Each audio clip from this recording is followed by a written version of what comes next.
Is this one from a vet? Like, for animals? Yeah.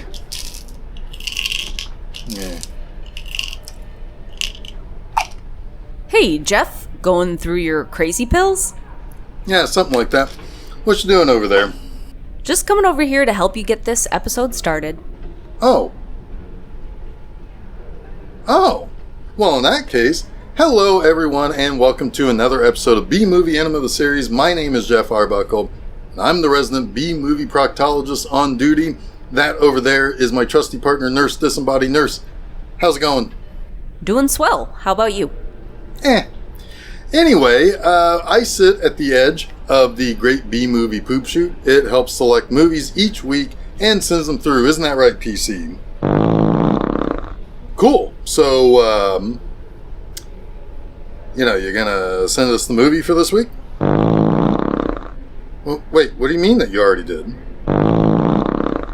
Jeff. I mean, I don't see anything over here. Jeff? PC, you've left your comic books all over the place down here. That's not a way to take care of stuff like that, man. Anyway, I'm not seeing a movie around here or anywhere. Jeff, I got it from PC earlier. Wait, you did? Yeah, PC and I were talking earlier about some stuff. We got to talking about the movies this year and how last week we saw another movie from Lindsay Shantef. Yeah, wait, don't tell me there's a fourth movie of his in the poop chute. No, well, at least I don't think there is. I kind of hope there isn't. I'm a little Shantef'd out. Oh, thank God. No, we talked about how you really didn't like that spy movie, The Second Best Secret Agent in the Whole Wide World. No, I definitely did not. No, you didn't. I kind of liked it. PC thought you'd really like it, and, well... yeah, you were really grumpy, so we wanted to try again. We hoped this one would make up for it.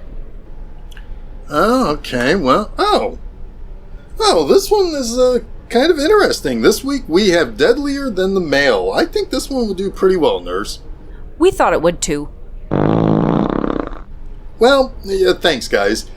So here's the deal. This might come across a tad bit recognizable to you Animaniacs who've been watching this show for a little while. Back in season 3, we looked at the movie Some Girls Do, and that was actually a sequel to this movie. That movie and this movie were part of the 60s influx of Euro espionage films that were getting cranked out in the wake of the success that were the first few James Bond films. Now, yes, we've already had one this year that was kind of part of that, the aforementioned The Second Best Secret Agent in the Whole Wide World.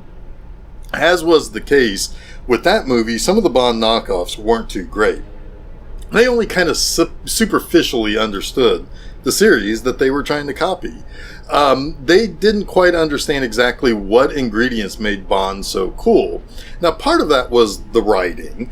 Some of it was the tension in the film. Some of it was the action choreography. Some of it was just simply the swagger of Sean Connery that made all of those Bond films so iconic.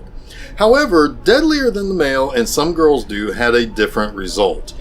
These were more of the top-tier Euro spy and Euro espionage films in the same vein as the American films Our Man Flint and In Like Flint. Now, those American films, the Flint movies, were more of a parody, but still had the right ingredients.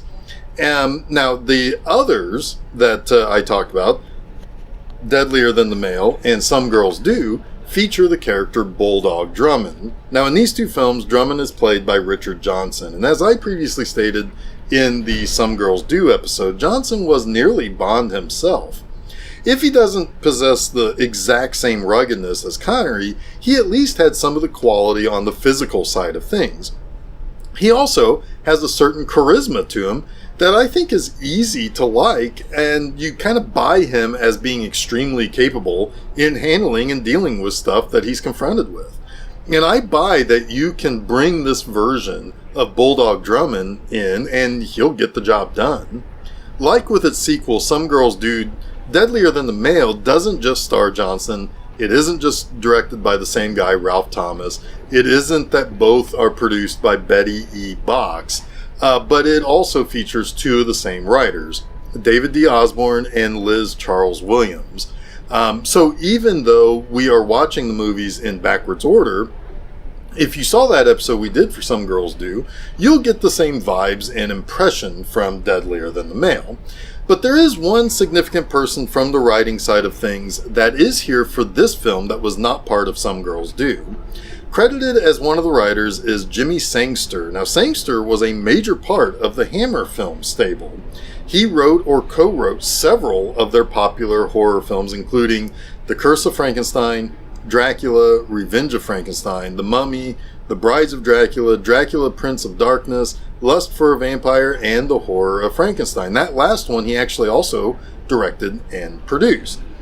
But we've actually watched a movie that he has been part of the screenwriting team on before previously. We did?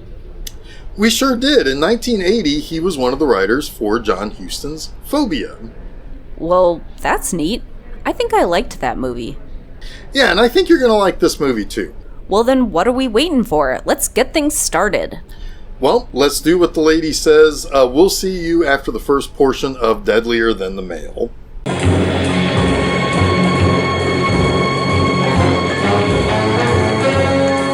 Coming through the Hardacre. Yes, Mr. Cameron.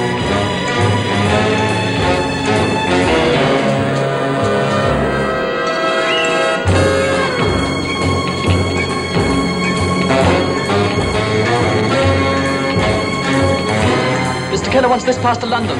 Okay.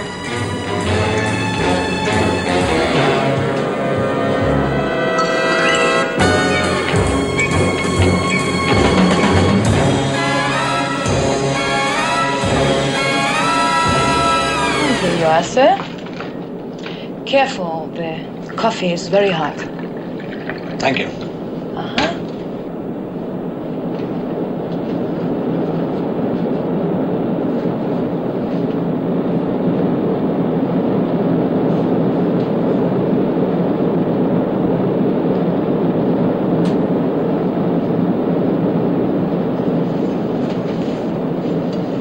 Excuse me.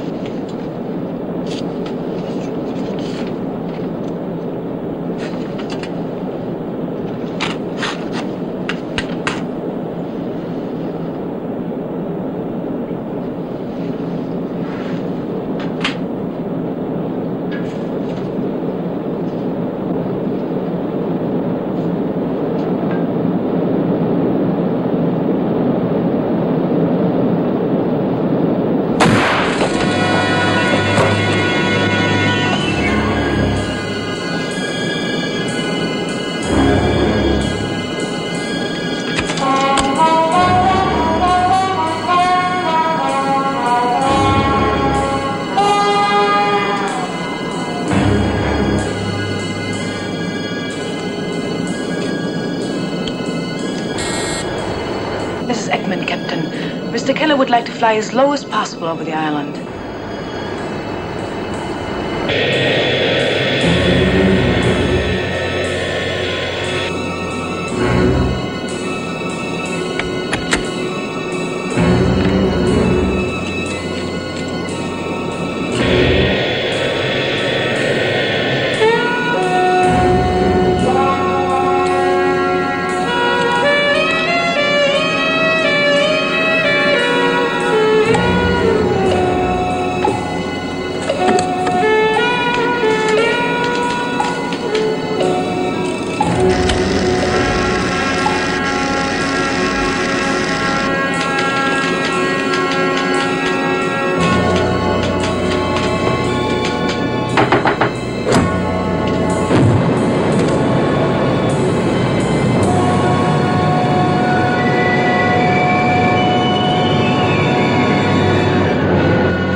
pretty lies.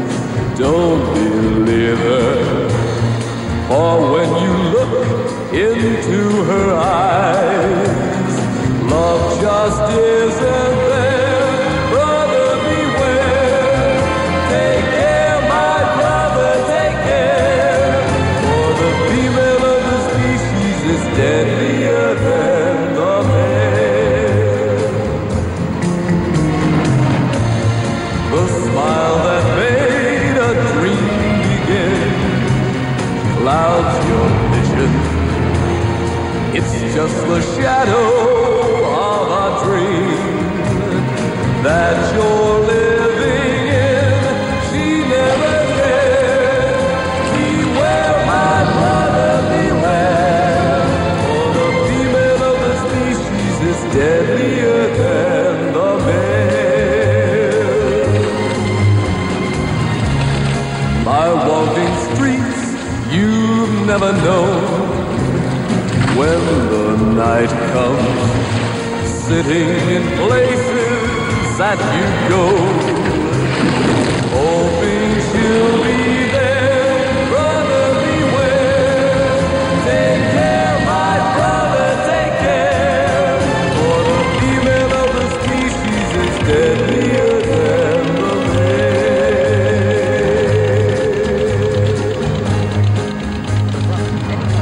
Far-reaching effects, both for your own interests and international. This tape contains all the information I have on the subject. I know you'll recognize the urgency and act on it immediately. I'd like to have seen you myself, but it's imperative that I stay here. Good luck, Hugh.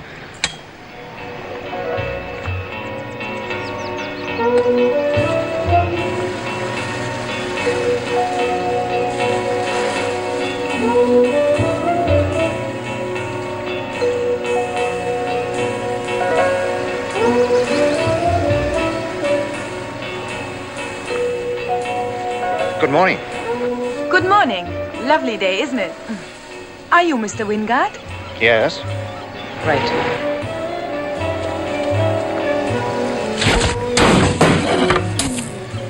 Silly, Mr. Wingard. Very silly.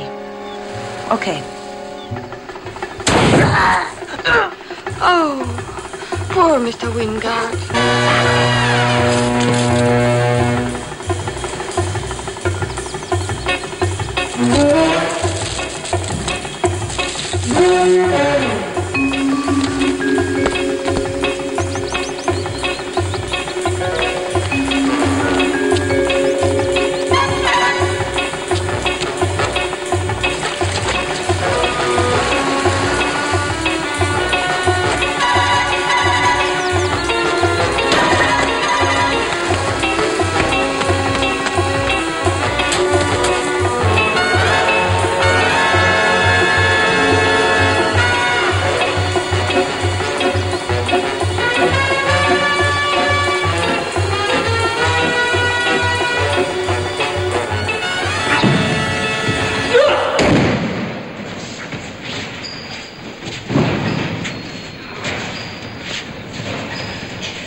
Mr. Drummond, you want it on the phone. Excuse me.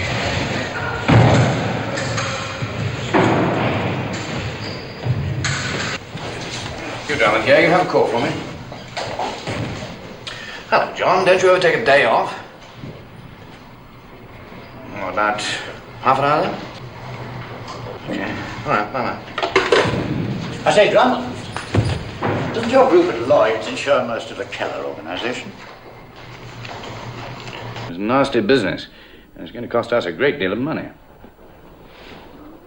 Well, it may sound ghoulish, but as it happens, it's going to make us a great deal of money. Huh. Phoenician Oil is almost certain to pick up Keller's concessions now. We've been after them for months, but Keller's always stood in our way. What is it, Peggy? Time for your medicine. Oh, Lord. Can I get you a drink, Mr. Drummond? Yes, have a drink. Ah, filthy muck. I think I'll have one, too. No, Sir John? No? No. Oh. Mr. Drummond? Later, perhaps. Very well. You're wasting your time. Peggy's a very well brought up girl. Father's a bishop. But in spite of her, I'm going to have a drink. They tell me you knew a fellow named David Wingard. Yes, I still do. Not anymore. He's dead. Good heavens. How? Killed in a shooting accident. That doesn't sound like Wingard. He was a particularly careful man, especially about guns. This was a harpoon gun. He was skin diving. Oh, now I know there's something fishy. He couldn't swim. What you've just told me confirms my own suspicions. Wingard worked for me, you know. Exploratory work on oil fields. 2 days ago, I got this cable from him. Imperative contact Henry Keller immediately, matter life and death. Cable whereabouts. Wingard. Did you contact him? Ever tried to contact a man like Keller? Ran his whole damn shooting match from that plane. I tried, but couldn't. Next thing I hear is this. And you think that Wingard knew? Well, he must have known something. Well, what do you want me to do about it? Well, you're involved in two ways. First, the insurance on Keller's plane. Second, your friendship with Wingard. I'd appreciate it if you could find out what happened. Well, I'll try. Can I keep this? It's time for the Phoenician board meeting, Sir John. Right. It's a sick world, Hugh. Keller's dead.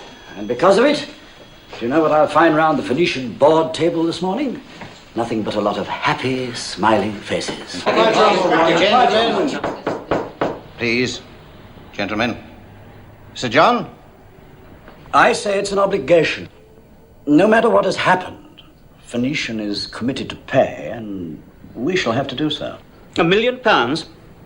You'd seriously pay out £1 million of the shareholders' money when you don't have to? They'd boot you out of the next meeting if you did, and quite right too. £1 million was the figure agreed, Bridgenorth. And anyway, why all the fuss? You know what the Samarkand oil concession means to us. Exactly. If we don't clear $6 million net profit in the first 18 months, I'll resign. And about time too. Now let's look at this situation realistically, shall we? 3 months ago, we, Phoenician Oil, were approached by the representative of an unknown private party who suggested that Keller's objection to merging his oil fields with ours could be overcome inside 6 months in exchange for a fee of £1 million. Now Keller's dead. The merger will go through and it needn't cost us a cent. And yet, 2 of our directors still want to pay out this $1 million. Why? Because we have a contract. And when I make a contract, I stick to it. Rubbish. Yes? The young lady's here to see you now, sir. Thank you. Gentlemen, the other party's representative is here. Good. Let's get on with it. Good morning, Miss Ekman. Good morning.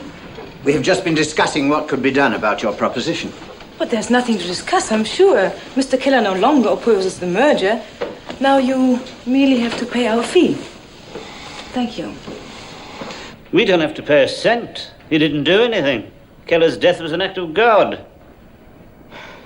Our contract did not call on us to do anything, gentlemen, except prove that Mr. Keller's opposition would be withdrawn before a specified date. Well, it has been withdrawn. She's absolutely right, you know. Now listen, there's no reason whatsoever why we should take... Gentlemen, I think we should take a vote. Those who feel that we are obligated to pay this fee should signify in the usual way. Those in favor of payment. Thank you. 4. Those against? 5. I also am in favor of paying. You see, Miss Ekman, we're deadlocked. Very well, then. I shall convey your decision to my principal. And perhaps we can meet again tomorrow. Yes, there's a good lad. And why not have him come up here himself? We'd all like to meet him. I'm afraid that would be impossible. Good day. Thank you, Miss Ekman. Thank you. It's a right little cracker, that one. Why can't we employ agents like her? Item 5, gentlemen.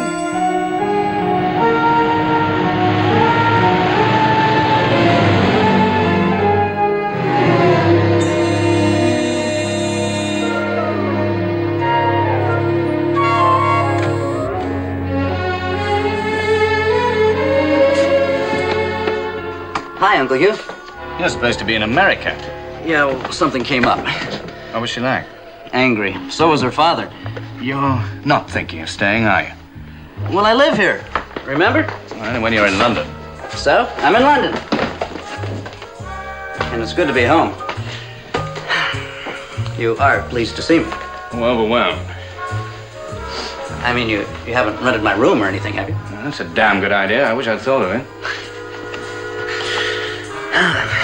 It's good to see you again, Uncle Hugh. What have you been up to? Oh, this and that. That? Miss Ashenden, my nephew, Robert. How do you do? Hello, Miss Ashenden. Or may I call you... Miss Ashenden will be fine. Hey, look, if this is business or something... We finished. We have? Well, then, maybe I should take the lady home. That won't be necessary. Well, we can't have you walking the streets alone. I never do. Hugh is driving me, aren't you, darling?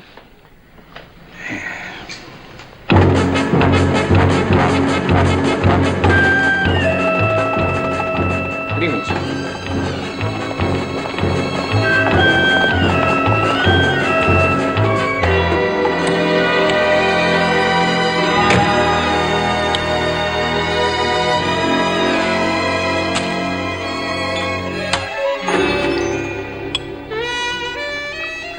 Welcome home and good evening, Mr. Bridgenorth.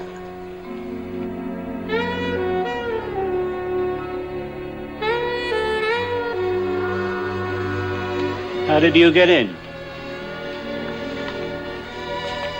Who gave you that?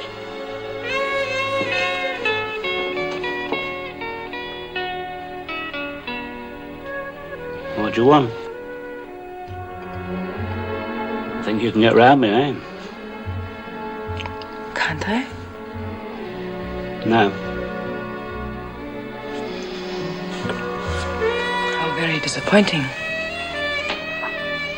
And I thought I'd found a real man in you, Mr. Bridgenorth.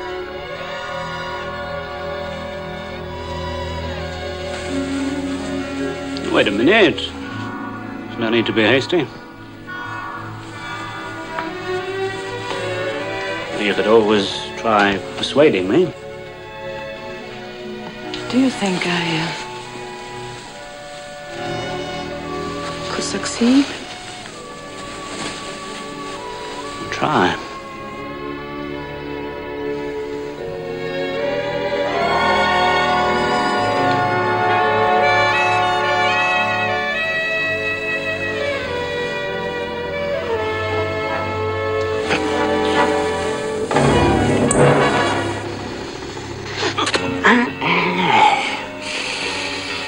Nails are sharp.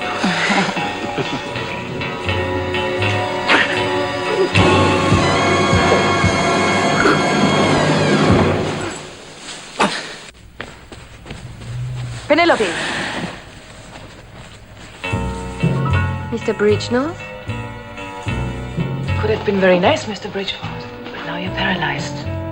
You can see and you can hear and you can feel, but you can't move and you can't talk. Oh, poor Mr. Bridgenorth. You see, it is a nasty old drug she carries in her ring.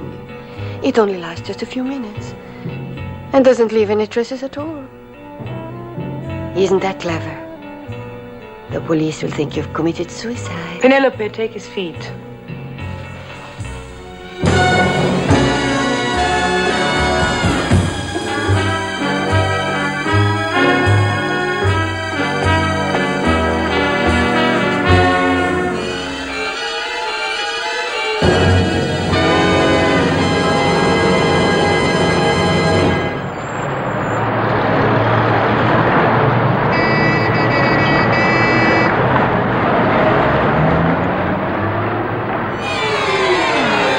Bye-bye, Mr. Bridgenorth.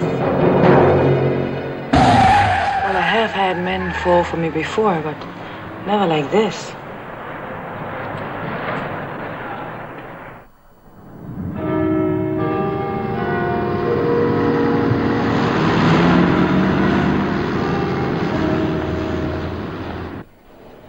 Good morning, Miss Ekman. Good morning.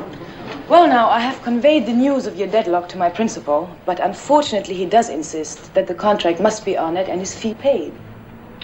Oh, I see that our main objector is not here today. Well, in that case, perhaps, gentlemen, you would care to vote again? I really don't think it's as simple as that. Pay the girl. Am I to take that as a proposal? Sir John's right. Do pay her before someone else falls from a 15-story building. I think we might strike Mr. Weston's last remark from the record. Those in favor of paying?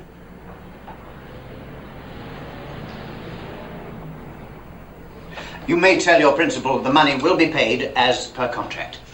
Thank you very much, gentlemen.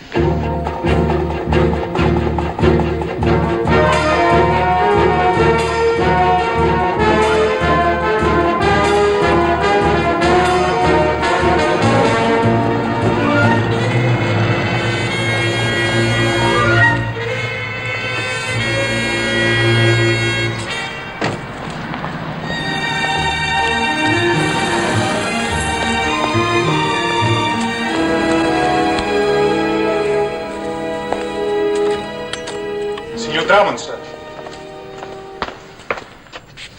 You are Signor Drummond? Yes, who are you? Carlogio, sir. I was Signor Wingard's servant. You may come inside. Would you like a drink? I was sorry to hear about Senior Wingard. Oh, you know? Who tell you? Sir John Bledlow had a cable from the police at Castellamale. The police, they're no good. When I tell them about the tape recording, they just laugh. What tape recording? All that morning, Signor Wingard talked into his tape machine. It's very important, he says. I come back from the market and find him dead. But there is no tape. There is only this. Nothing else? When the tape was pulled from the machine, this little piece was torn off. And you brought these things to me because of this address? Si, senor. The whole tape was to come to you. It was arranged by Signor Wingard before he died. Carlogio, he said to me, I want you to go to London with a very important package for Signor Drummond. You make sure you give it to him and nobody else. Now he's murdered, and the tape that was the package is gone. But still I come. Paid the ruler and the act.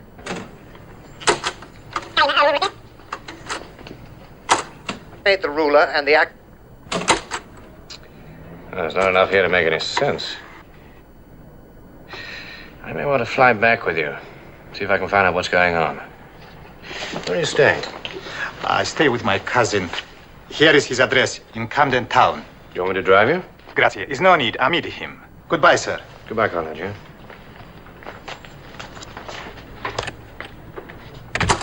Paid the ruler and the act. Paid the ruler and the act.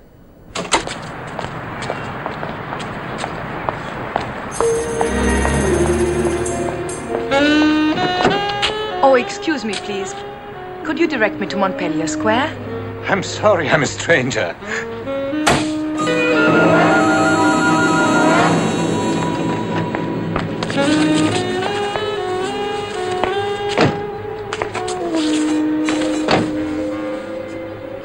Funny little man. To come all this way.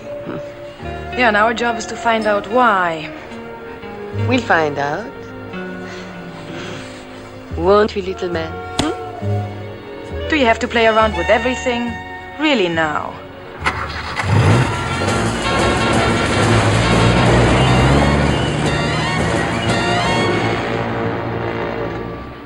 Paid the ruler and the act.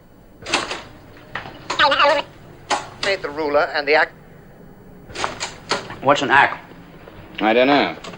A ruler sounds indigestible enough, but an ack? Who ate them? Shut up, Paid will the you? ruler and the act. Uncle Hugh. For goodness sake, stop calling me uncle. You, old man. Hugh is sufficient. Hey, I was just wondering, are you going to be in tonight? Why? Just wondering. Entertaining? Kinda. What kind of? You know. I'm simply trying to find out whether I should put the breakables away or not. Last time you had a party, it cost me a great deal of money. Hey, no, nothing like that. No large young men panting hotly all over the furniture. Just me. Well, try and get her out before daylight. I don't want the place to get a bad name. Who taught you to play? Chess. Sir John. Check. Well, he's a good teacher. He's too careful. Not bold enough in attack. My boldness is a refinement of my own. Well, it suits you.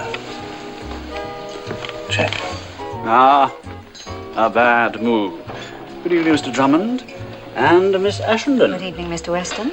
Does Sir John know that you're playing games with Mr. Drummond? I'm sure he will in the morning. Ah, not from me, dear lady. Not from me. Check. I was sorry to hear about Bridgenorth. Yes, that was most unfortunate. May I? Do. Did you know him well? Only by reputation. Excuse me, sir. Your guest is here. Perhaps we can finish it another time. Excuse me. Now, my dear. Shall we play another game? Chess. I'll take you home. Yours or mine? Yours. Robert's got company.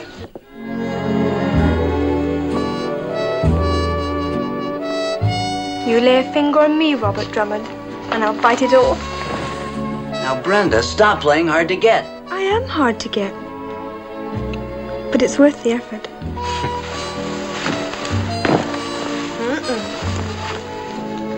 I'd like another drink, please. I do all sorts of things when I'm tight. Specially bottled for Hugh Drummond, Esquire. I'd like to meet your uncle. No, you wouldn't. He's old. But I like older men. Not that old. I bet your uncle doesn't behave like this. Oh, yes, he does. Really? Him being so old, too? He's got a good memory. Now, Brenda.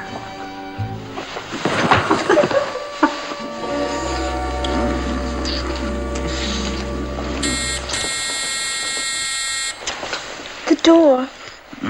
I know. Aren't you going to answer it? They'll go away.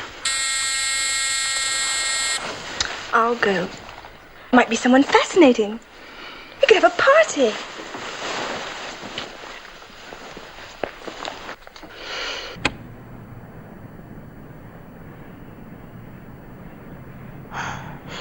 Good evening. Does Mr. Drummond live here? He does. I have a package for him. Perhaps you'd be kind enough to see he gets it. Oh, of course. Thank you. Good night. Good night. Satisfied? It's for you.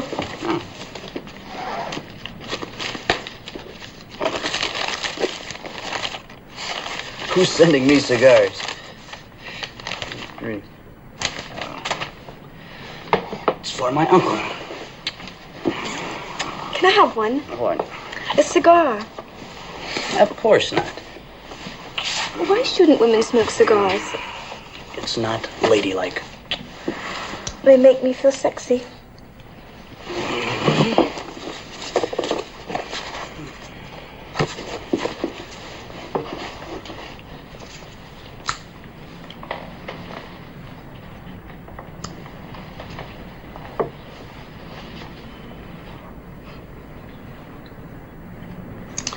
Look like a fallen woman. Well, I haven't fallen yet.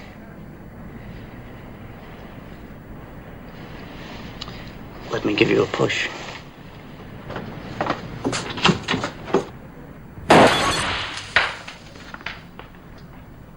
Oh, no, I promised to stay out this evening, but you didn't need to shoot at me.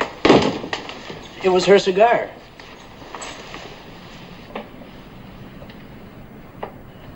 Catch your girlfriend, Robert. I think she's going to faint. Hey, Brenda. Brenda. What shall I do with her? Now put her on the bed and loosen her. And put her on the bed. Your bed. Smoke too much, these young girls. Hello? This is Hugh Drummond. I'd like to see Mr. Boxer. Tonight. All right, I'm on my way. I guess I should make quick mention that the print of the movie that we have has its German title on the film, Heiße Katzen. That translates to Hot Cats. Hot cats? Hot Cats. But this movie really does start pretty strongly. We meet the deadly Irma Eckman, played by the lovely Elke Sommer. Sommer was born in Berlin in 1940 and was discovered by Italian filmmaker Vittorio De Sica when she was still a teenager. Then in the 60s, she was one of the biggest sex symbols in Hollywood. This allowed for her to appear in several fairly big films opposite the likes of Paul Newman, Bob Hope, and James Garner. But perhaps the movie that a lot of people of a certain age would recognize her from is the second film featuring Peter Sellers as Inspector Clouseau, which is called A Shot in the Dark. It didn't actually have the Pink Panther title in it, but it was an Inspector Clouseau film. That same year, in 1964, Sommer posed for Playboy, which she would do again in 1967. She continued to work fairly consistently into the 70s and beyond, and appeared in a couple of Mario Bava classics, Lisa and the Devil and Baron Blood. Curiously, in the 1980s, she had a pretty serious and fairly long-running beef with Zsa Zsa Gabor. From what I understand, this started in 1984 when they both appeared on Circus of the Stars. Do you remember that show, Circus of the Stars? It was such a weird, I feel like it was always on in the summertime, like maybe when there was reruns or something. Anyway, it was always a weird thing to see. I never watched it, but I always remember the commercials. But I guess the two of them just didn't really like each other. Later in German society pages of mags and papers, Gabor and her husband, Frederick von Anhalt, continued to speak ill of Sommer, which led to Sommer suing them for libel and being rewarded over $3 million in damages. I wouldn't mess with her. She's handing out cigars that'll blow the brains out the back of your head. Hey, definitely. She proves the thesis of the title of this movie in the first few minutes. She assassinates that guy, then she just takes a boat over and then spears another dude. I gotta admit, she's pretty damn cool. Stick it to the patriarchy, sister. Yeah. You giving me issues over there? That would be like a man to give me issues. No, can we just move on? That's what I thought. Okay, so Elke Sommer's Irma is usually partnered with another deadly lady, Penelope. Penelope was played by Silvia Casina, and Casina was born in Yugoslavia, a little older than Sommer, and also fairly well established by the time that she was cast in this movie. She was a beauty pageant kid as a teenager. She got offered modeling work in her early 20s while at university, where she studied physics. Wow. I mean, smart and pretty. Anyway, she was also pretty shy. However, she was later convinced to be the stage miss at a leg of an Italian bicycle race. And a picture of her kissing the winner of the leg got published all over Europe, which led to her being noticed by an Italian filmmaker. And she became fairly well known for being leads in comedy films. In this, Penelope is a little man crazy. Hey man, I get it. She likes to play with her food. That she does. Now, one more person I want to call out in this segment is the actress playing Brenda, the girlfriend of Bulldog Drummond's nephew, Robert. She's played by Virginia North, who obtained the official title of Lady White. North's career was fairly short. This was her very first film appearance.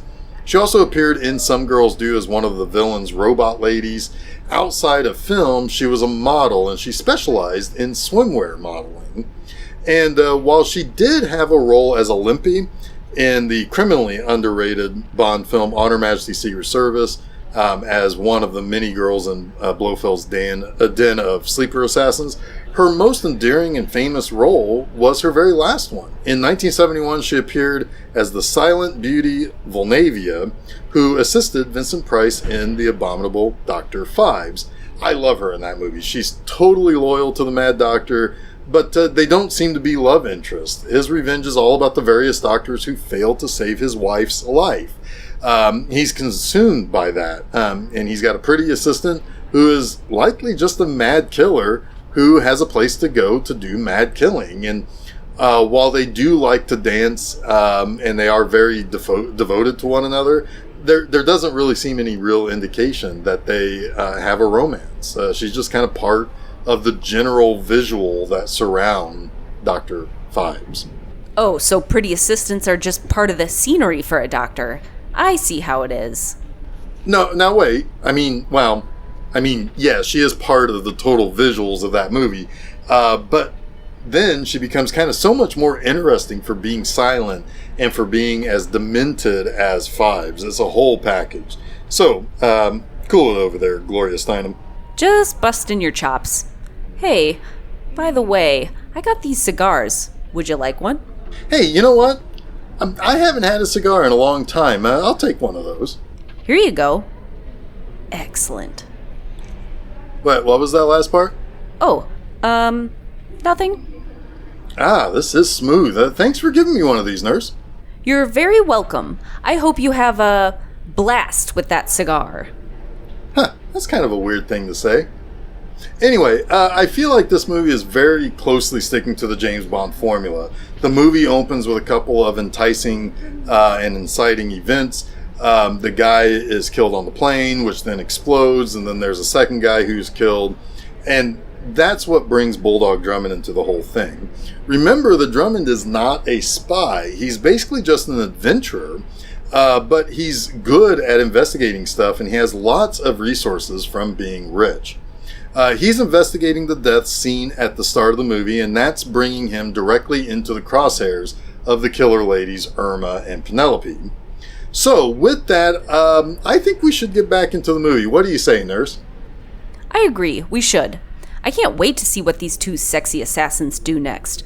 I'm sure it'll go a long way in bringing down the terrible patriot... Jeff? Was that the cigar? What happened? Nope, that was just an explosive fart. Pay no mind over here. It's all okay over here. Just, God, did that cigar make me do that? Just go back to the movie.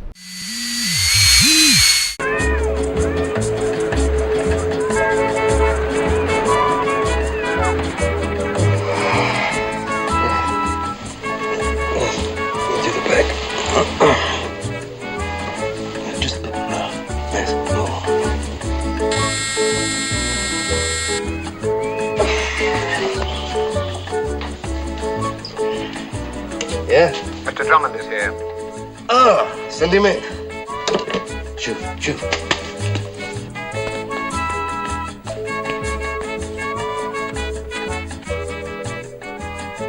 Come in, Hugh. Sit down. Nice to see you. Hello, Boxer. I never did like those tourist beaches. Oh. There. Is that better? Instant vacations, huh? Only sort I can get. I've been officially dead for 3 years. Want a drink? You're a dead man. You're making an awful lot of money. Well, even dead men have to live. Getting old, though. Only the clean trade interests me these days. Well, no more drugs or girls. A bank here, train there. All good, clean fun, and who misses it? The insurance companies. Not yours, though. Never yours. What's on your mind? Old-fashioned murder. Who? When? Relax. I don't want anybody killed. I want to find a killer. Ah. Who's been killed? Killer? Chap called Henry Bridgenorth and David Wingard. David? What, the David we knew in the army? And tonight, I received a box of cigars. A .22 slug inside each one of them, and a very neat firing mechanism. Yeah. Doesn't ring a bell. I'll have to check. I've got Hugh Drummond with me. We're old buddies. Anything I have is his. He wants to know who killed a mutual friend, David Wingard, old Henry Keller, and a Mr... Bridgenorth. Bridgenorth. Yeah, also, who sent him a box of cigars, loaded ones? Yes, sir. We keep up-to-date records and everything. Well, you have to. Chicago, New York, Beirut, Hong Kong. Yeah, I've even got my own private hot wire to Moscow. And what we haven't got on file, we can get by teletype the same day. Korea? You're a sentimentalist, Boxer. Digging that tunnel was the only honest work I ever did in my life. You were a lousy escaper. We escaped, didn't we? Yeah? We have records of Keller and Bridgenorth. Both accidents, it says here. Nothing on Wingard at all. The cigars were bought from the Aldgate bomb specialist by a bird. No information on the bird, except she was a looker. That's it, Huey boy. I'll call you if I hear any more. Yeah, it sounds to me as if you're up against a lone wolf, and that can be rough. Well, thanks a lot. And, you stay alive, huh? You too, Huey boy. Oh, ask the young lady to come down again, will you? The young lady. I think we're up to the back, darling. That's it.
What's the matter? Aren't the odds good enough for you anymore?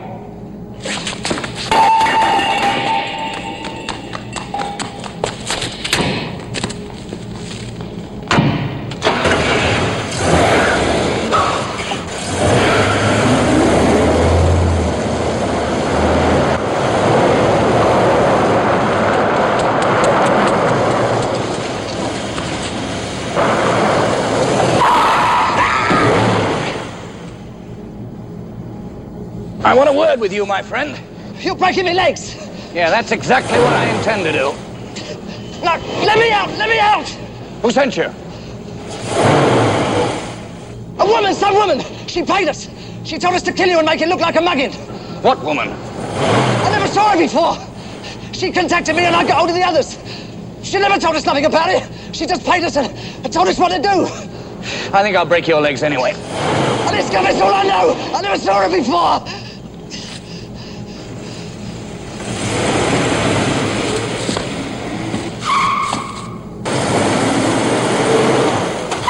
Better look after your friend. I think his feet are killing him.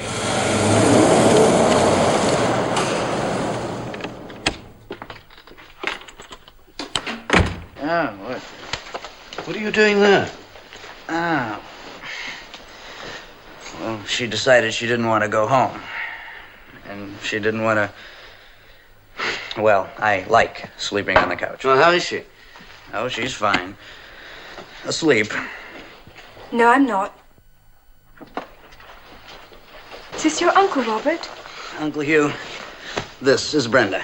Hello, Brenda. Hello, Uncle Hugh. How are you feeling? I feel fine now. Can I have a drink?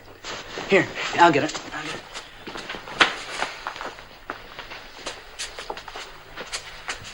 Well, night, Uncle. Night, Robert.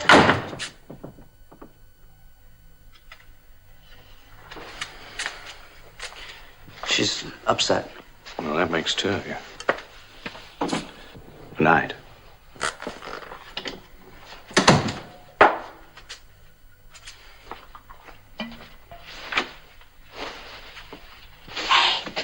I haven't got a glass. I'll get you one. Thank you. Good night.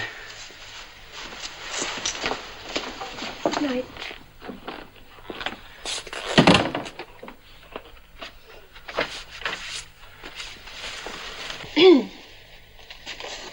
I'm terribly sorry, but there doesn't seem to be a key to this door. I think I ought to... Well, why don't you try putting the chair under the handle?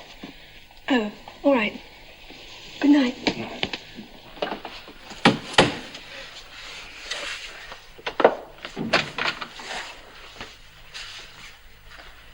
I can't seem to fix this chair. Would you like me to do it for you? Would you? With pleasure.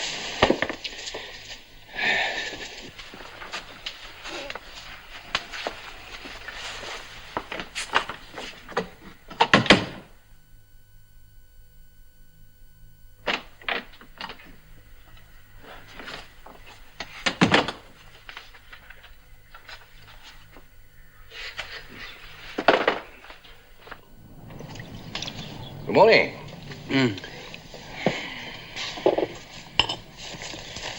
Pretty sneaky for creeping off like that in the middle of the night. Well, it's understandable. She had a rough night, you know. Yeah. Hugh, old man. Hugh. No, I'm not going out tonight. You'll have to let your urges run wild somewhere else. No, it's not that. You couldn't loan me £100, could you? No. What for? Well, I wanted to buy some warm weather clothes. I've got an invitation. Where to? Well, this friend of mine has got a yacht, and he's cruising all around the Mediterranean. You mean you might be leaving? I'm afraid so. I'm sorry. I'm going to leave this blank. Just fill it in for whatever you want. Oh, thank you. I'll pay you back, of course. Anytime. Oh, where's the best place to go? Well, I always go to Spindle's in Knightsbridge. Oh, is Pogo gonna be proud of me? Who's Pogo? He's the guy with the yacht. See ya.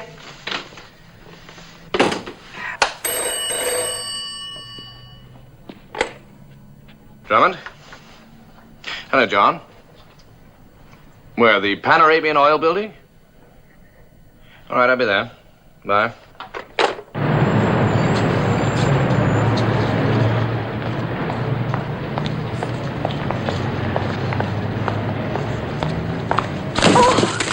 Hey, why don't you look where you're... Well, excuse me. Let me give you a hand. I'm terribly sorry. Oh, it's my fault. My fault. Thank you. Hey, is that yours or mine? It's mine.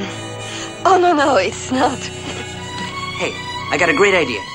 My car's right here. Why don't we just lump everything in the back and go someplace where we can sort it out properly? What a lovely idea.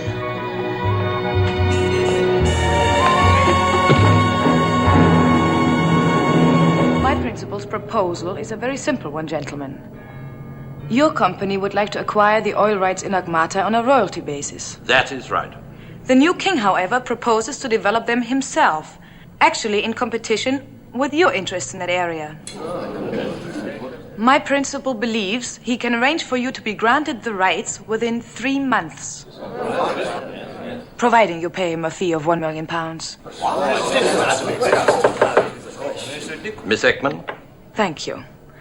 My principal estimates the main Agmata field will yield a minimum of 90,000, and I repeat, 90,000 barrels a day.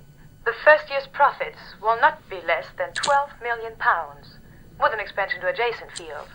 As I said before, gentlemen... Is it as hard as that to get a concession in Agmata?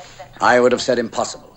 Every major company's after it, but the king is determined to work the fields himself. Well, how's her boss think he's going to get him to change his mind? Heaven knows. Short of bloodshed. Of course, if someone should assassinate the king... What'd you say? I said if someone should assassinate the king. Assassinate the ruler, and the Agmata concession is yours. Assassinate the ruler, and the Agmata concession. Eat the ruler and the Ag. What are you raving about? Sorry, John, I think I just solved a problem. Mr. Weston? Miss Ekman, may I ask what guarantee we have that your principal... Is that the Western on your board? Sits on half a dozen boards. He's a very good man. Well, he could soon be a very dead one. Tell me, how can I have a look at this Ekman character? Well, I should think the best way is to look through the door. As I've said before, gentlemen, the £1 million will only be payable if my principal is successful in getting you what you want.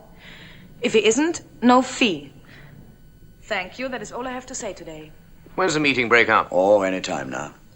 You get Weston in here? Well, I can try. It only remains for me to thank Miss Ekman for coming to us with this very interesting proposition, and to say that it'll get all our attention, and we'll communicate with her when we have reached a decision. Will you excuse me?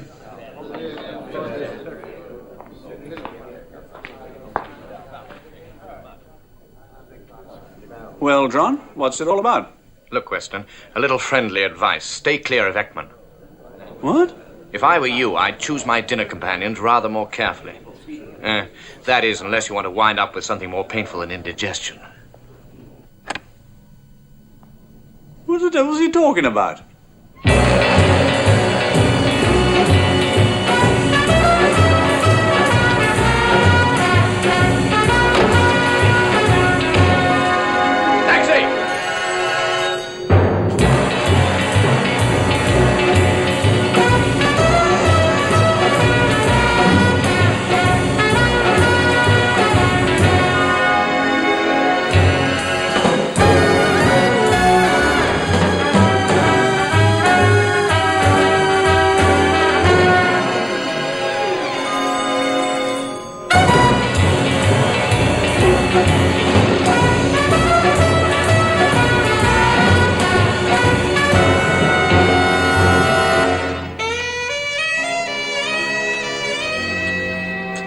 Oh, darling, it's me.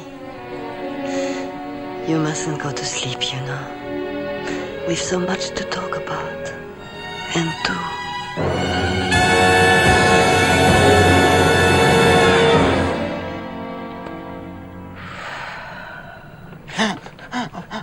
Oh, I like you, you know. And I would much rather be nice to you. But Ekman will be back soon. And she would be absolutely livid if you haven't talked. So, be a good boy, please. Mm-hmm. Tell me all about Carloggio and your uncle.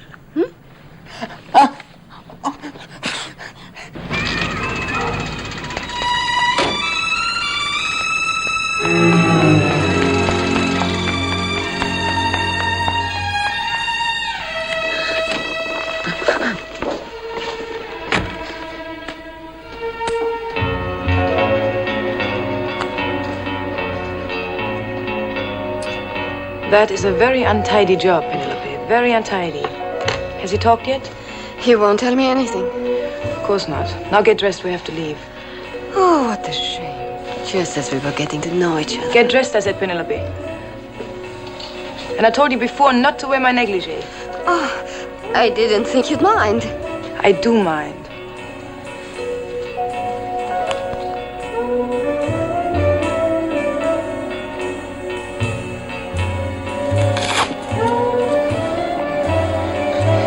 I'm sorry.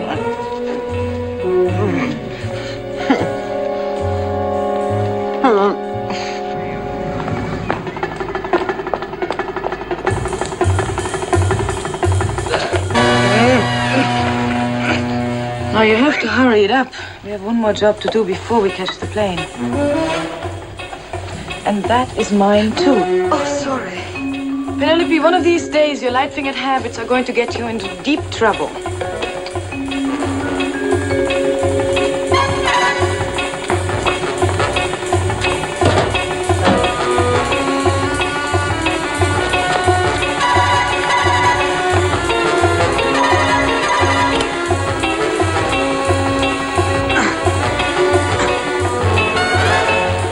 Come on now, quick.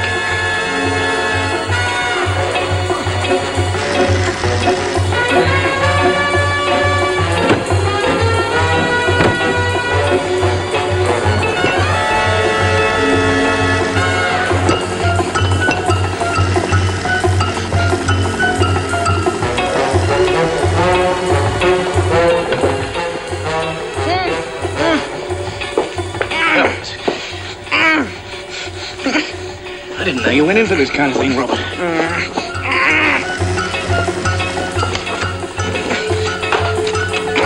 Don't struggle, you'll choke yourself.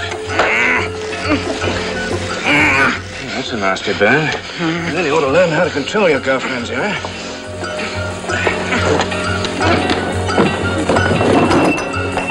That was my foot, you know.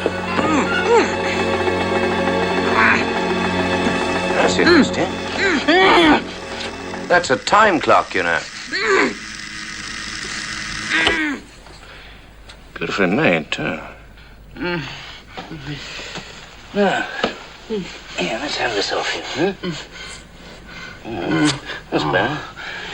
I don't think I'll ever forgive you for that. That's ingratitude for you, after I saved your life. You didn't. I died back there at 5 seconds to 0. You don't look too good. I'll drop you at the hospital and pick you up in half an hour. Where are you going? To see a chap called Weston, when he gets himself killed.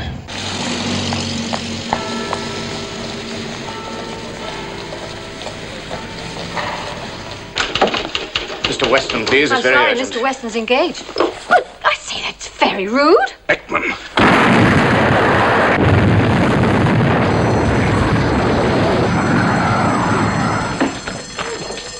No, stay there. Is this a way out? You better call the police.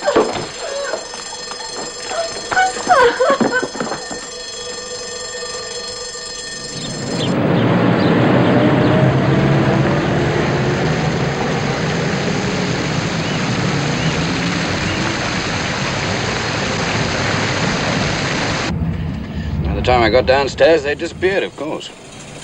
Well, they're pretty smooth operators, that's for sure. What happens now? I'll bed for you. Then you better tell me how to get in touch with that friend of yours. Which friend?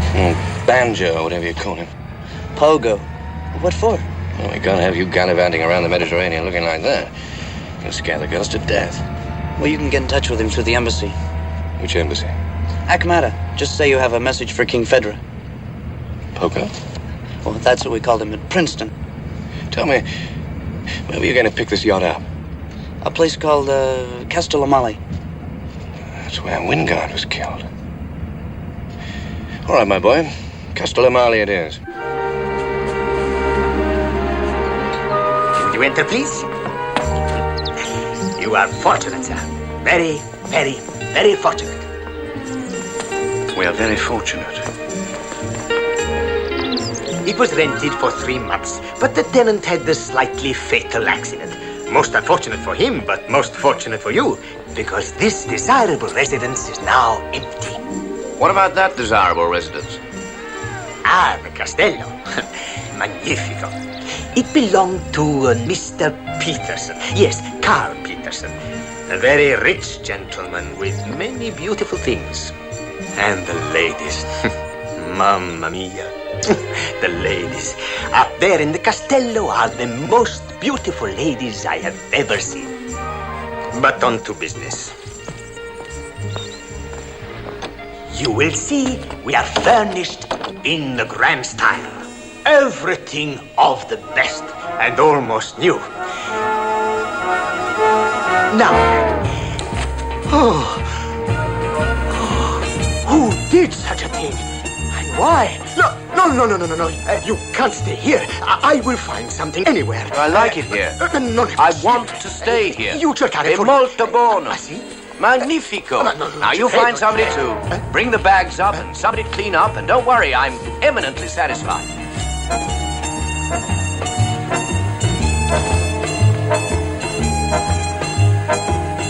Charming.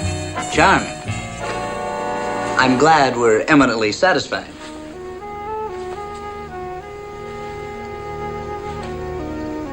You recognize that?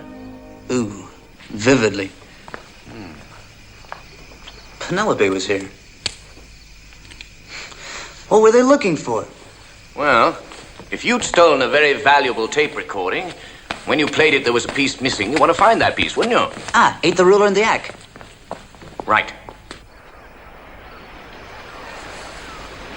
It's a grim-looking place, isn't it? But interesting.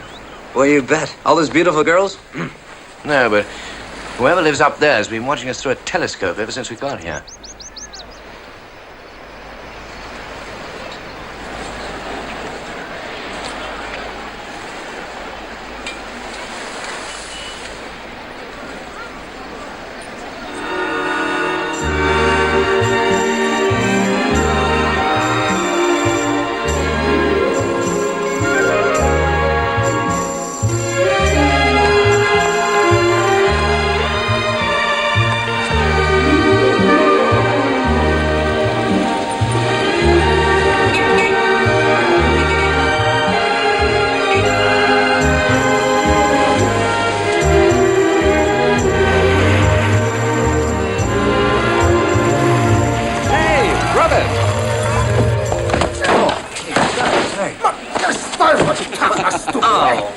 your feet, man. Salams are out of date. Ma chi mi paga per questo, eh?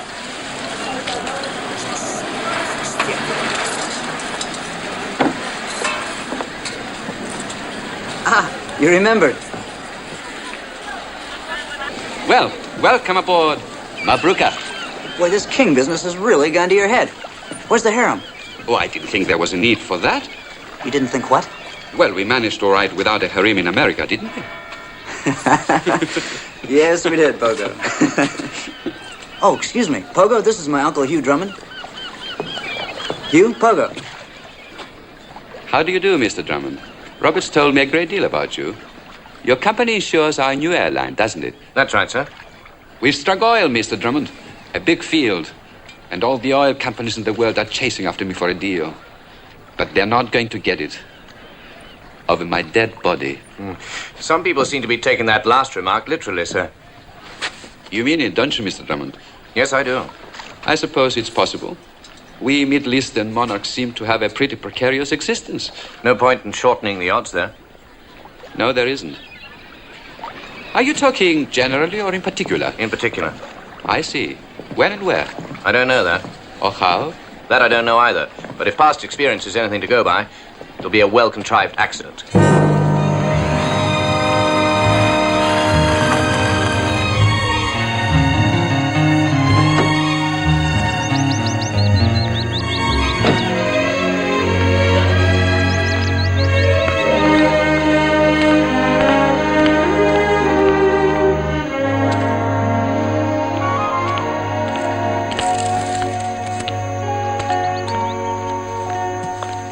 Good afternoon, Mr. Drummond. Yes? Mr. Carl Peterson would be honored if you'd have dinner with him at the castle this evening. 7:30? Tell Mr. Peterson I'd be delighted.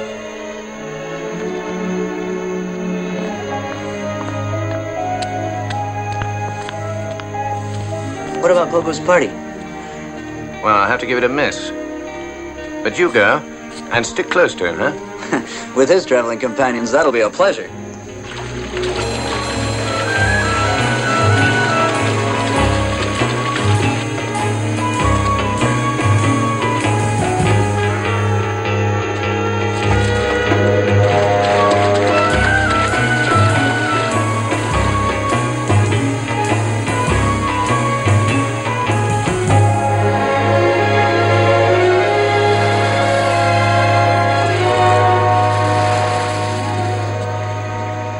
Drummond, aren't you? I am. We're friends of Pogo's. He's giving a party. He sent us both to fetch you. Did he now? Hey, you! I'm going to the party! Hey, come on. Aren't you coming? No, I'm afraid not. Oh, please. No, I get my clothes wet. Let's go.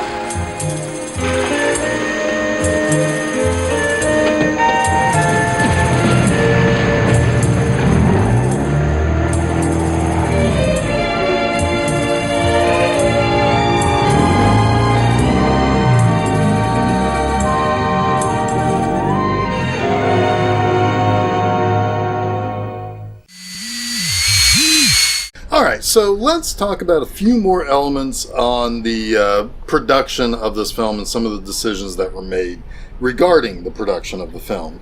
The film was initially announced to the public as Female of the Species in 1964. However, the filming did not get underway for a couple of more years. Interestingly, this was the first film made by a production company known as Amerlon. While that itself is barely interesting, the parent company that owned Amerlon was In-Flight. And In-Flight was a company that specialized in showing in-flight movies on airplanes. Then isn't it kind of weird that the movie opens with an assassination that ends with an airplane exploding? Yeah, I'm guessing they didn't play this movie during flights. Now, according to Ralph Thomas, the film's life actually began as a pilot for a television series. And I think that could have been a pretty good idea. Of course, during the same time, The Man from U.N.C.L.E. and Get Smart were going on in the United States. In the UK, they had the series The Avengers and The Saint. A show like Bulldog Drummond might have been a hit. It would have had some of the attitude of Bond, but actually something kind of different still with its own sensibilities and identity. However, Thomas also said that he made the movie pretty much out of greed. He said that the production company was more than willing to pay him a ton of money. And of course, this also meant he could go to beautiful locations, which made the movie easy to look good and look beautiful on film. He naturally had a ton of fun making this movie, and I assume Some Girls Do was also a fun one to work on. But he wasn't quite as invested as you think he would be, despite the quality of the picture itself. Now, someone who did put a little extra investment into the movie was our star Richard Johnson. Johnson actually kind of hated the character of Bulldog Drummond. I'm guessing the character was a little harder and less likable to many modern audiences in his books because his films have always been fairly well appreciated. Johnson, though, said he had to consciously try to make the character his own. He was constantly infusing his own self into the character, and he was doing this more than he ever had in his career leading up to this point.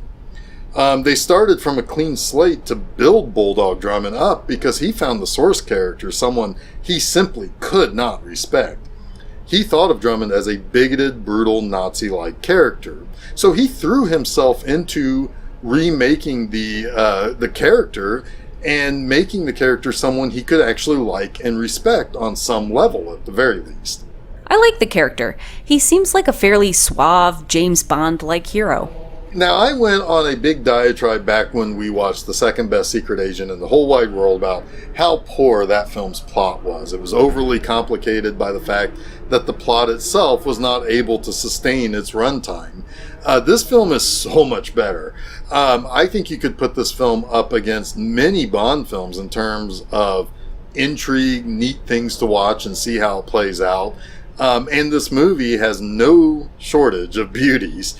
What's most important is that I buy the character of Bulldog Drummond. Drummond proves himself when he has to do a fight. Sure, I mean, that's helped because when we see him for the first time, he's doing like karate training. So that was a little bit of a shortcut to say that he has some physicality that he can call upon.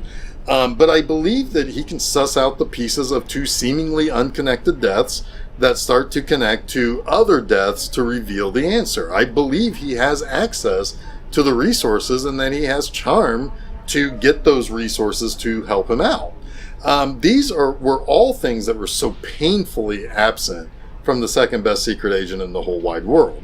This movie is simply a joy to watch. It's truly on the level, or at least in the orbit of the level, of a Bond film. Wow, high praise indeed. Indeed, and if you didn't notice, this is a 1967 movie that begins with a woman offering up a cigar to a man that will literally send a bullet through the back of his head. We even see the wound. Moments later, she uses a harpoon gun to spear another guy, and we basically see the whole thing. It's got a kind of a toughness to it, and it's a sexy movie as well. Yeah, Penelope wants to have sex with all the guys. She's always looking for something sexy to wear in Irma's closet. Irma is not above using her own sexuality to get close to men.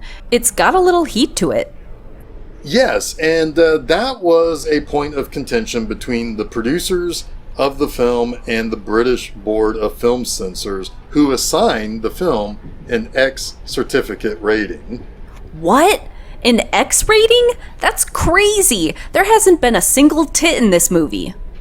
Well, they came down hard on three concepts that we've seen in this movie.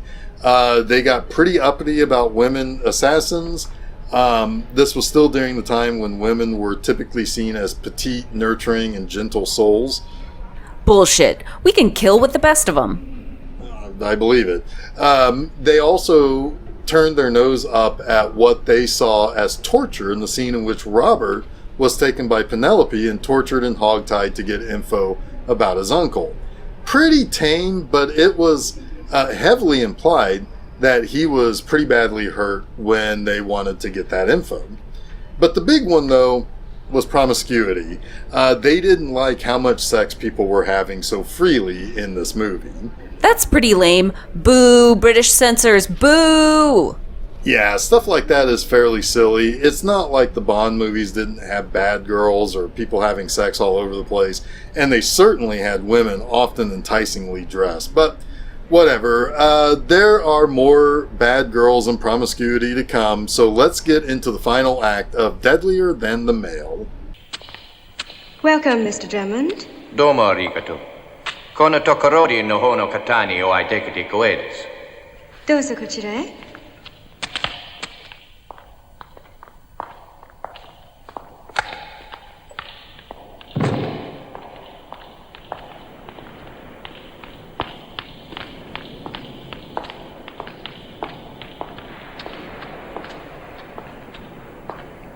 Mr. Drummond is here.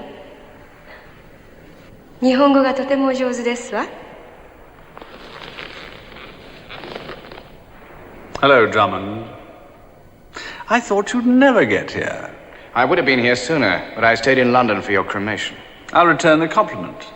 I'll make a point of going to yours. Mitsuko says that you speak very good Japanese. You're a man of wide accomplishments, Drummond. And so are you, it seems, Weston. Peterson. Which is it? Peterson?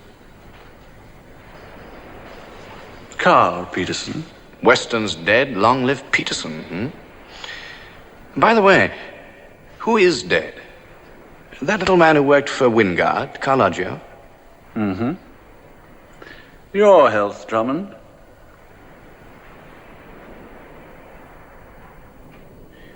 It had occurred to me that I might not be able to persuade you up here. And then I reasoned that your curiosity would probably get the better of your judgment. Well, you were right. I usually am. Doesn't it worry you that I might whip out a gun and blow your block off? No. In the first place, there's too much you want to know. And in the second, you don't have a gun. There's a metal detector just inside the front door, which would have sounded an alarm if you'd been armed. And anyway, our sort don't carry guns. We use this to get what we want. And I assume you have got what you want. It is rather charming, isn't it? Oh, so cozy. You must allow me to show you the rest of it. You will stay for the weekend, of course. No, I haven't brought my pajamas.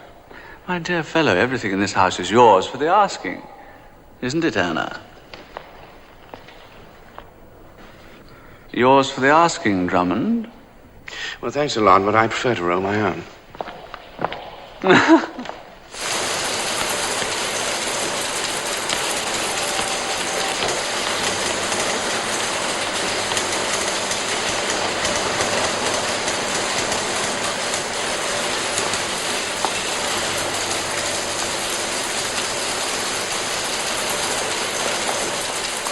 This is what I like to call my operations room. It's the nerve center of my organization. I have others, of course, but this is the one I choose to use at present. Mr. Peterson, Yes, Magda. the American stock has fallen 2 points. Should we start buying soon? No, it'll drop another 10 tonight. The president of the company is due to commit suicide about now. There's no better way of devaluing stock than to have the president of the company blow his brains out. Or crash his private aircraft. Ah, Keller. Phoenician wanted an oil concession. I got it for them, that's all. Would you like to lead the way?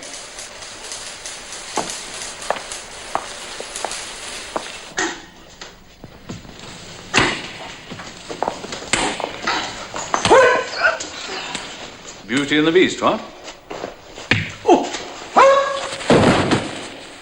You've met Grace, of course. She's one of our new girls. There are certain things they have to learn before I send them out to work. Chang there teaches them self-defense. Chang, come and shake hands with Mr. Drummond.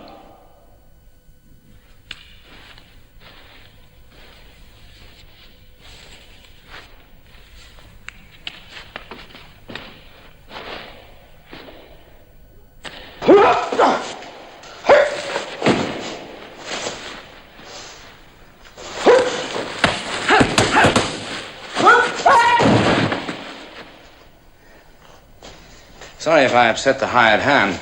Even bad help is hard to come by these days.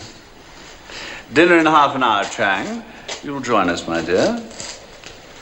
We must arrange a proper match between you and Chang someday. He's a black belt, you know. Well, you better tell him to use it to keep his pants up with, then.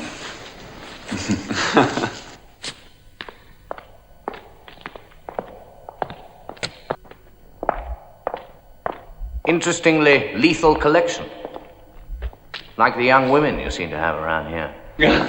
My operations cover a wide sphere. In Japan, I use Mitsuko. Tanya and Remy are in Brazil just now. Gerd is in Germany. And Anna here looks after India. It really becomes quite difficult to keep track of them all sometimes. But you'll manage. I can't tell you what a pleasure it is to have someone to talk to again. Someone outside my own circle, that is. Your friend Wingard was the last. Capital chess player. Very intelligent man. Not intelligent enough, though. On the contrary, like yourself, too intelligent. He became inquisitive. Irritating. But it was a nuisance, you know. But then it brought you here, so it has its compensations. Oh, my dears. Mr. Drummond, Miss Ekman. How do you do? And our little Penelope. Hello. Our little Penelope has already made contact with my nephew. Such a handsome young man. Yes, you made quite an impression on him, too. Really?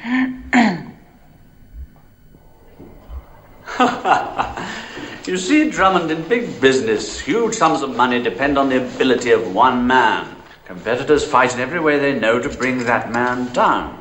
They employ complicated and expensive methods. Stock deals, market rigging, price cutting. It never entered anyone's head that there was a far simpler way of getting what one wanted. Until you came along. My method is simplicity itself. If a man stands in your way, dispose of that man. And how do you propose to dispose of King Federer? An accident, of course. Shipboard explosion, all hands lost at sea, splendid obituaries in the Times. And I shall be £1 million the richer. Ekman? Yes, Carl. Now, Mr. Drummond, we must make sure that nobody expects you home this evening. Magda. Yes, Miss Ekman? Mr. Drummond would like to speak to his nephew aboard the Royal Yacht. Yes, Miss Ekman. Make the call as simple as possible. We can cut it off from here. Mr. Robert Drummond is waiting. Hello, Robert. Hi. Enjoying yourself? Oh, yeah, swinging. Where are you speaking from? I'm up at the castle. I've been invited to spend the weekend. Oh? Is everything all right then? Oh, fine. Well, I think Pogo will probably be upset. He took quite a shine to you. Well, people sometimes do. Take care of yourself. Hello? You?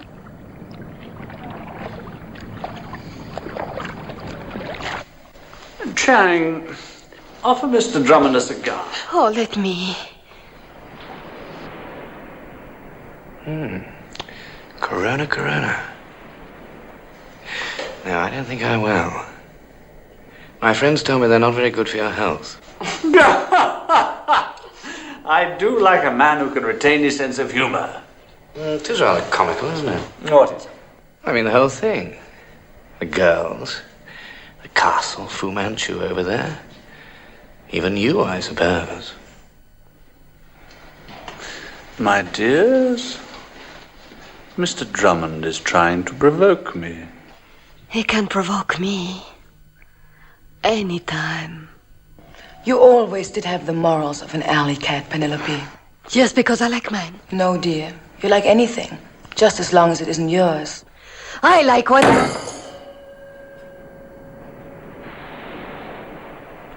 What exactly is it that you find so amusing? Well, the whole thing's so theatrical, isn't it? I mean, I grant the girls have got some conceivable purpose, but what about old Fatso over there? What's he for? I advise you to be careful, Drummond. Chang's English is very good. It's more like to say about his butling. He slops coffee in the saucer, he's ugly as sin, and his breath smells like the bottom of a parrot cage. No, Chang! I don't know what you hope to achieve by this, Drummond, but I advise you to stop it. No, Carl, dear. Let him go on. It should be rather amusing. And what about that ridiculous sword thing? What's that for? picking those rotting teeth with?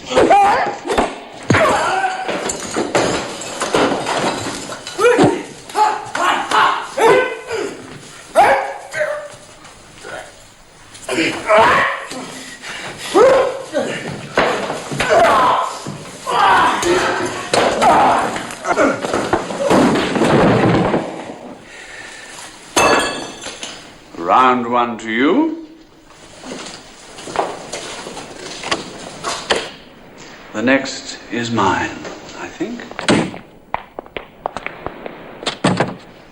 If they start letting fly with those things, we'll all end up spattered over the furniture, Peterson. Now, you don't honestly think that you can fight your way out of here armed with just that? I can make an impressive dent in your skull trying.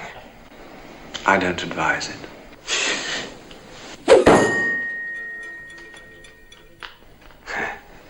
Always ready to take advice. A sensible decision. And now, before tempers get frayed, I think we all should be thinking of bed. I know someone who already is. Miss Ekman will see you to your room. Good night, Carl. Next time you're in London, allow me to recommend you to a good dentist, huh?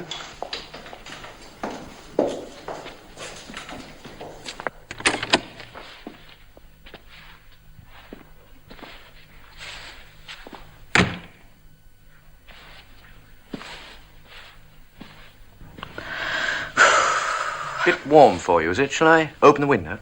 Oh, I wouldn't do that. It's electrified. Really?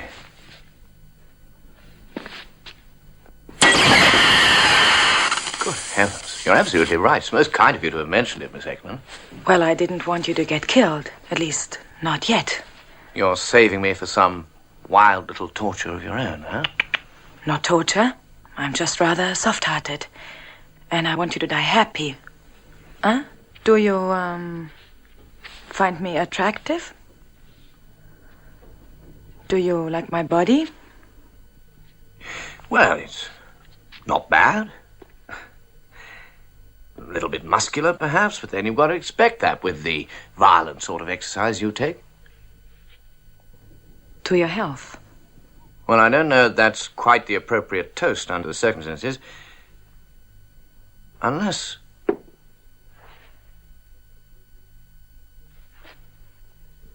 Miss Ekman. Yes? Come and sit on the bed, and let's have a friendly chat.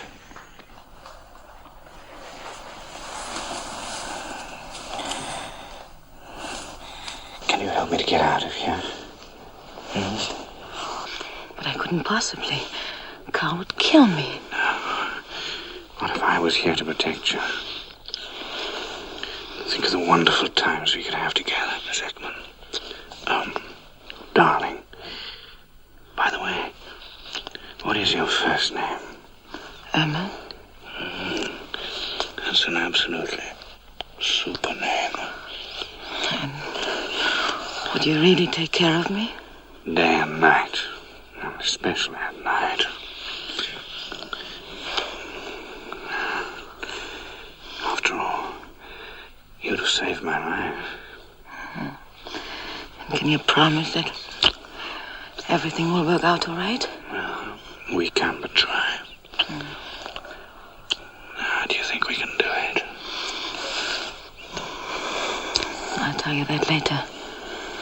Now don't talk anymore and kiss me.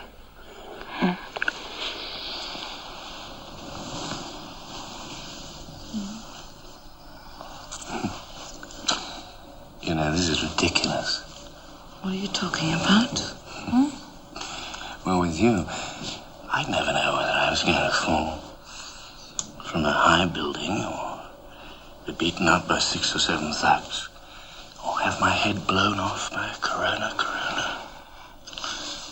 You don't trust me, Sweetheart, I trust you. About as much as a bad-tempered scorpion.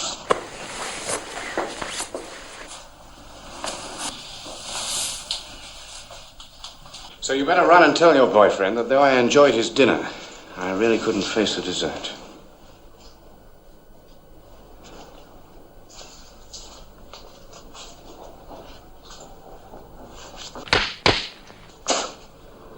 You are unnatural.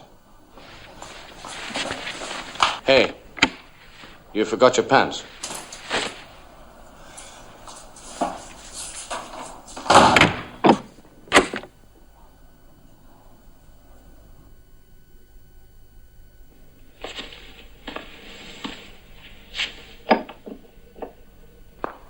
Carl, Hello, dear. Didn't he succumb?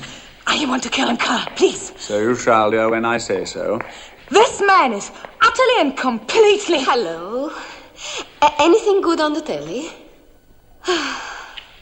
You've got to admit, he's a dish.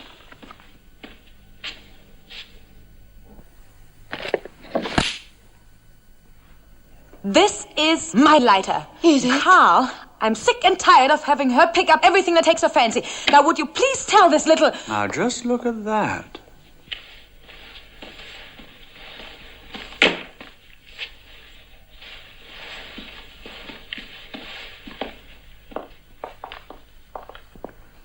I've got to talk to you. Please, you must listen to me. All right. I can't take any more of this. Oh, you should have thought of that before you came here. I didn't volunteer. My father was a chemist. Peterson tricked him, used him in a dope deal. And if you hadn't come here, Peterson would have had him sent to prison, is that it? Not anymore. Why? My father died 2 weeks ago. He killed himself. Can you phone out of here to my nephew? No, only Ekman and Peterson can use the phone. Better leave it with me. And you better get out of here before they miss you. Our problem has always been to get close enough to the king so that the bomb we use is 100% effective. But with this new plastic explosive, a few ounces of which could blow up this whole building, and with grace, we have the solution.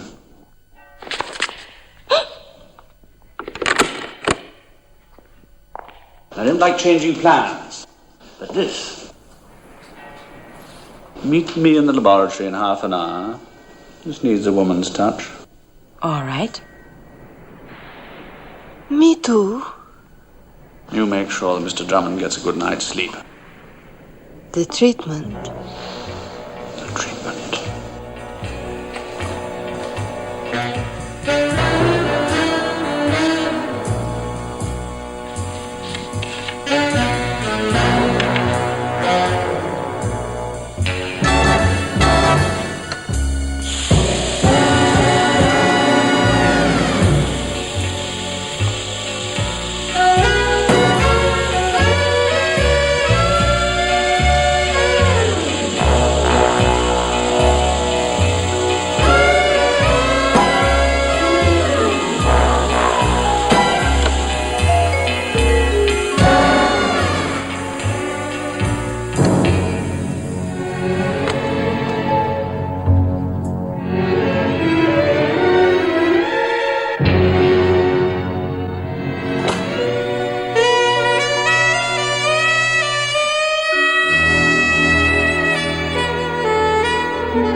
Poor Hugh.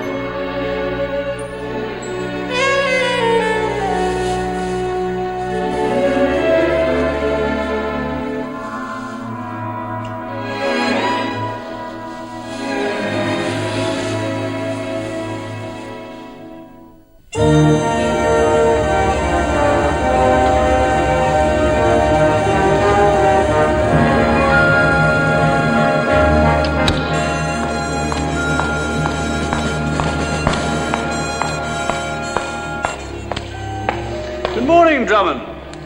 Have a good night? It was a knockout. I debated whether I should allow you to awake at all. But like all artists, I work better when there's someone to appreciate what I'm doing. May I? Of course. Your nephew seems to be enjoying himself. He has a great capacity for self-indulgence. Unlike you, he'll grow out of it. I doubt if he'll have the time. Now, how about a game of chess while we're waiting? What are we waiting for? 12 o'clock. That's when, for the want of a better expression, the balloon goes up. One for me, one for you. I'll set the board. Black and white to opening positions.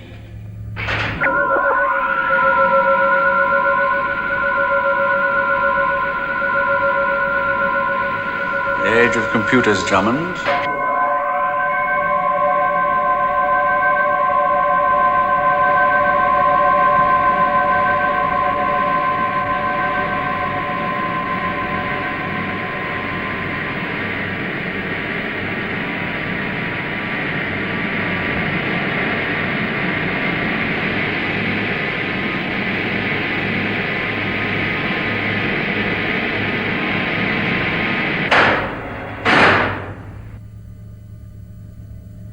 Congratulations. Courtesy of a shipping company that failed when its chairman died. Lost at sea, no doubt. Precisely. Now, if you'd like to take white and open the game, just tell the computer the move you want to make, and it will do the rest. King's pawn to king 4.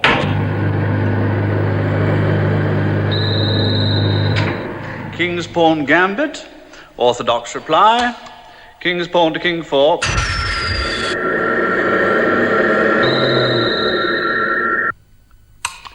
King's knight to king's bishop 3.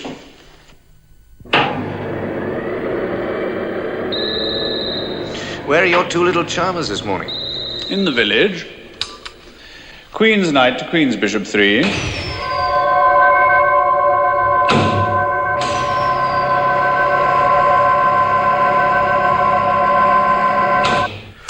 Queen's knight to queen's bishop 3.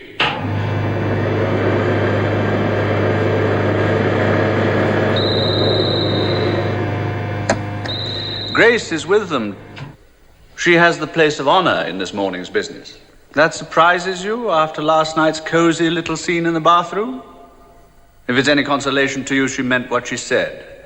She's taking part in today's events without her knowledge. King's knight to king's bishop 3. Doesn't it worry you that she might object when she finds out? When she finds out, it'll be too late. She won't be there anymore. Neither will King Phaedra, nor the yacht, nor, I'm sorry to say, your beloved nephew. Just a great big hole in the water. I gather that Grace is carrying the bomb, then. My dear Drummond, Grace is the bomb. I've always wanted a yacht like that. Seems a pity to blow it up, doesn't it? If we don't get moving soon, it won't be blown up. That's right. Now, Grace, you're a very lucky girl, you know. Mr. Peterson doesn't usually give anyone a second chance, so try to earn it. Penelope and I are going to arrange about the explosives, and you stay here and watch the yacht, all right? That's mine. I meant what I said, darling, so don't get any ideas about taking a walk, huh? Is that clear? All right, come on.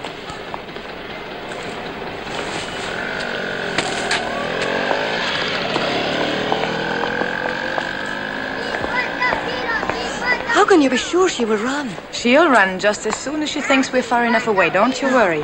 Oh, beautiful. Yes, beautiful, beautiful, beautiful.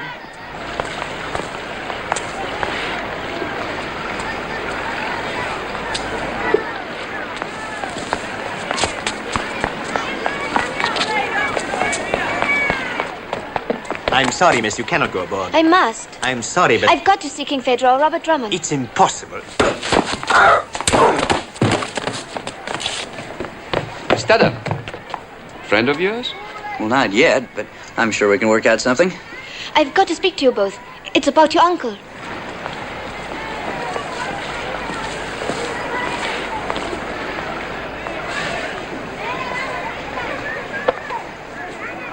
Hello? Everybody safely aboard. Drummond, come here a minute, will you? The fuse has been successfully lit.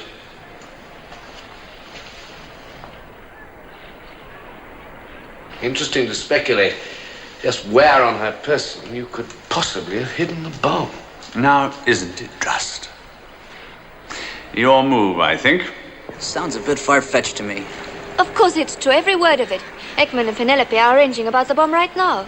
You've no idea what sort of a bomb. They wouldn't tell me. Let's assume for a moment what she says is true. The question is, what do we do? Get the hell out of here before they come back. Right. Captain! See you around, I hope. Hey!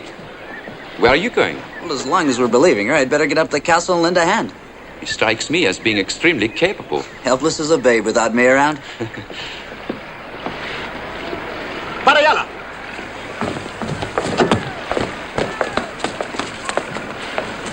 They'll keep you from being lonely. Well, what about you?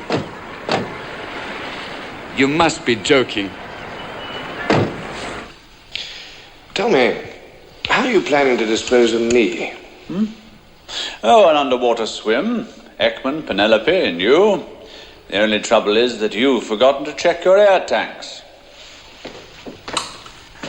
King's Bishop Pawn to King's Bishop 3.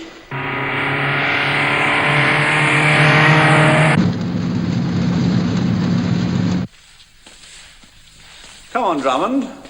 It's your move. I said it was your move. Then I better make it.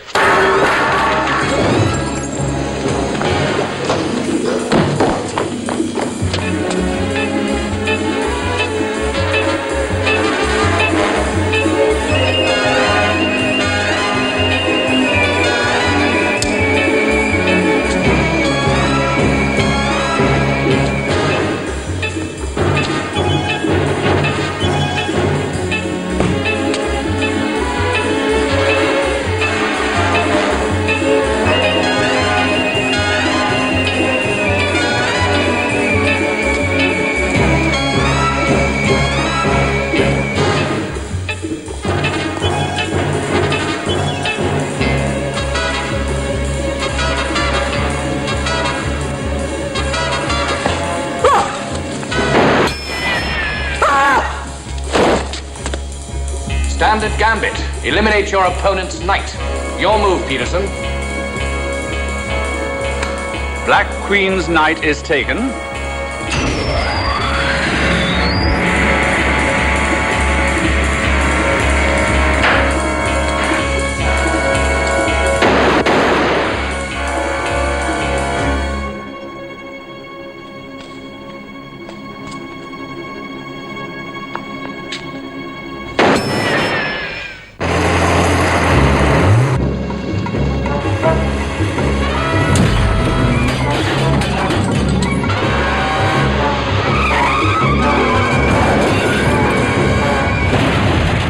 White Queen's Bishop to Queen 2. White King's Bishop's Pawn to King's Bishop 3. That's 6, Peterson. You only get 7 with a Beretta. Black King's Bishop's Pawn to King's Bishop 4.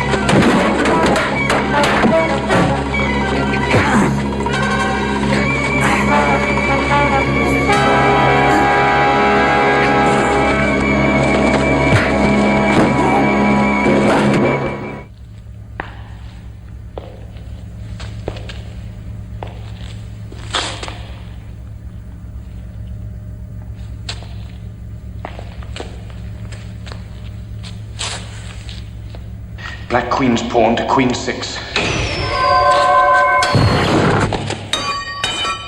Black Queen to King 4. White Castle to King 4. White Bishop to King 4. before.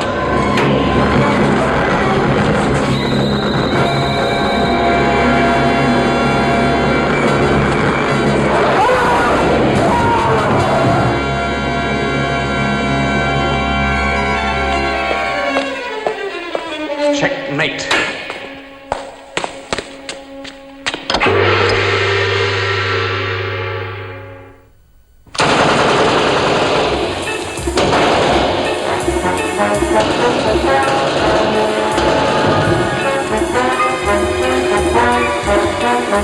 Is this a private party, or can anyone join in? Be my guest.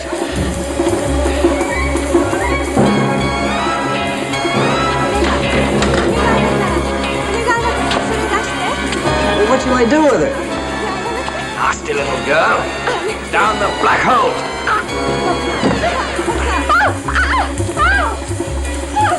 Give me a hand with this, Bishop. It's heavy. Well, that ought to keep the little darlings quiet for a while.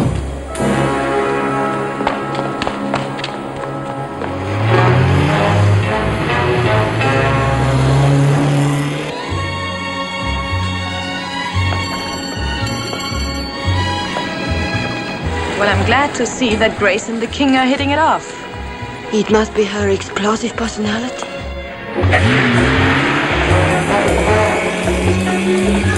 What's the time? 5 to 12. We've got 5 minutes.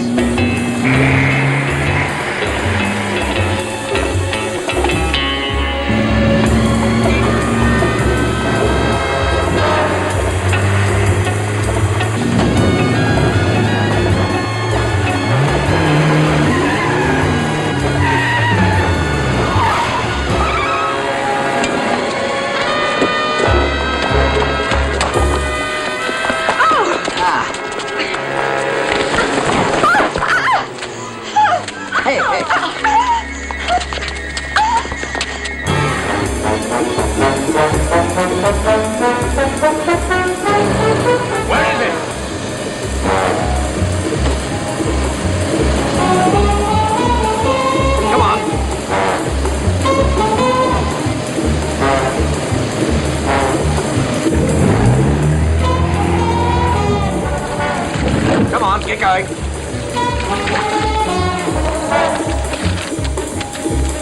Cover them.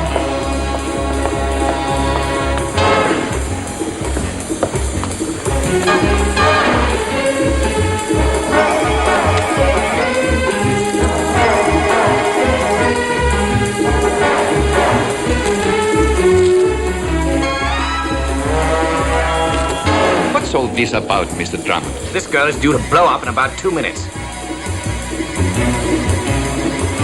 So where is he?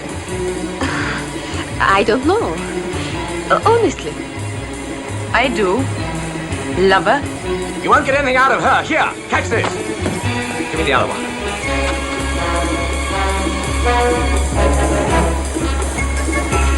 No time for modesty.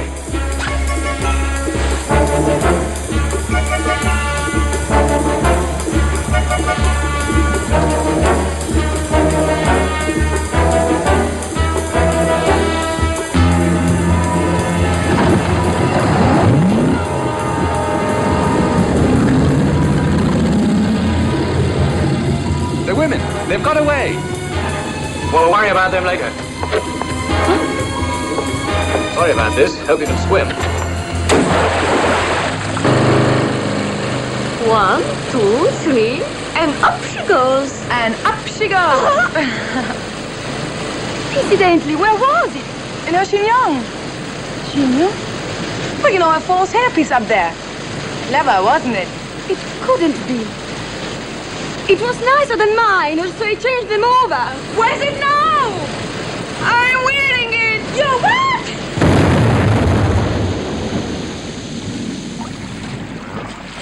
That's what comes of letting success go to your head. Help! Help! Help! I'll go. No, I'll go. Help!